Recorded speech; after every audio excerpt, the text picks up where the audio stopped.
Hello everyone, Radhe Radhe. तो आशा करछि आपण समते बहुत भलरे थिबे। मु तो सेमती दुखे सुखे चली। तो आज जेहेतु गुरुवार थिला तो गुरुवार सब साधा ही होइतिला लंच रे। तो लंच कला परे मते टिके इच्छा हैला मिठा खाया पई कि सेति फ्रिज रु टिके संदेश आनिकी ताकू मु खाई देइथिली। तापर इवनिंग टाइम रे स्टार्ट हे गला मो ड्यूटी जोडा मु सब बेले करे रुटी बेलिबाटा सेटा सब बेले मु करी आछि सेटा कंपलसरी मोर।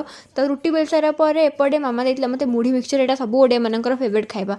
देन नेक्स्ट डे मॉर्निंग रु उठी जाइतिली तो ब्रेकफास्ट टाइम हेइतिला 11टा। मु 11टा बेलू सब ब्रेकफास्ट करुँची मोर लेट हो गलानी। तो ब्रेकफास्ट थिला पीनट बटर को ब्रेड। तो ताको खाईदेला परे मु रेडी होइके एपटे वॉइस ओवर करुଥିଲି मोर व्लॉग रो। तो ताको पोस्ट करदेला परे एपटे लंच टाइम हेइतिला। तो लंच रे थिला आज चिंगुड़ी बेसर। आज मामा को मुही कही चिंगुड़ी बेसर बनवाई कहीं सब तो तरकारी होची से मामा कहले बेसर बनई दे। इवनिंग टाइम रे मुंड एत जोर से पेन कला जे मते मेडिसिन खाइबा पड़ला। तो मेडिसिन खाइबाटा मो पे बहुत बड़ संघर्ष। बट कौन करिया बहुत दिन है मुंड पेन होची। इवनिंग है माने मुंड पेन हम स्टार्ट हो जाऊँगी। तापर मुझे खाई देती चको पाई सेतिक पेट भरी नाला जेहेतु मुंड बिंधा होता। मामा मो टे बनईदेला चा। एमती कह गले मुझे चा सब पीनी एवं ही पीऊँगी। चा पी सारापर इच्छा है फेस पैक लगे बहुत दिन है स्किन केयर करनी। एपटे देखो मुझे फुले होची कौन करिया ये दोष टे रोचे। रात टे मैगी खाई चली शोबा टाटा।